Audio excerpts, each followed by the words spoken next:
রাত ৩টার সময় গেছে আমার স্বামী, আমার বাসুরের পোলা, আমার পোলা, আরো পাশের বাড়ির বাসুরের পোলা, একজন মাস্টিয়া। এই গেছে রাত ৩টার সময় যাইয়া দিনে ফোন দিয়েছে কমিশনার দ্বারে, দিয়ে কইছে যেন আমরা এইরকম সাগরে পড়ছি, চারিগাতায় আমাকে নিতে আও। এই দুই শুনছি, আবার আর কিছু হয়েছে কইতে পারিনি।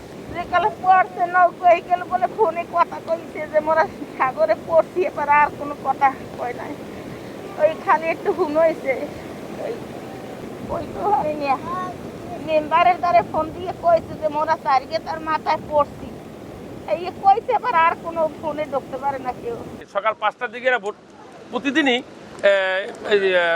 5টা থেকে 12টা 1টা 2টা যাই করে ডেলিভিশন করে প্রতিদিনের, মানে সকালে গেছে, ওরা এখন আসবে।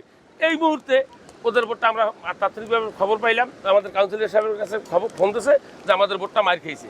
কিন্তু আমাদের একটাই অভিযোগ সরকারের কাছে, এবং যে আমাদের মৎস্য অফিসার আছে, পটুয়াখালী জেলার অভিভাবক, কিন্তু আমাদের এই জেলেদের জন্য কিছু সাধারণ দুর্ঘটনা হইলে যে তাৎক্ষণিক কোনো পরিকল্পনা নেবে, একটা স্পিড বোট বা 2জন ভালো প্রশিক্ষিত লোক এরকম নাই যে উদ্ধারের জন্য। কিছুক্ষণ আগে প্রায় 10 থেকে 15 মিনিট আগে আমাদেরকে ফোন দেয় মাসুদ মাজিদ নামে একটা বোট, ওরা 6 জন স্টাফ।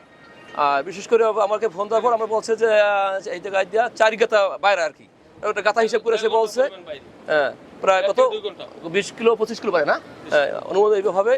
আর ওরা যাতে আমরা ভাসতেছি আমাদেরকে উদ্ধার করার জন্য আমাদের লোক পাঠান।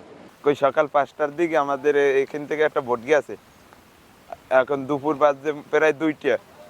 এবার বোটে লোকালে যাই 6 জন, একজন পাওয়া গেছে আর 5 জন পায় না, এর তলা হয়েছে আমাদের বোটটা পড়ছে। এবার আমাদের মাঝি তো আর একটা বোট ধারে পাইছে, হে হাতুড়ি উঠছে, আর 5 জন উঠতে পারে না, আবহাওয়া খারাপ হয়ে গেছে, আর 5 জন পাওয়া যায় না।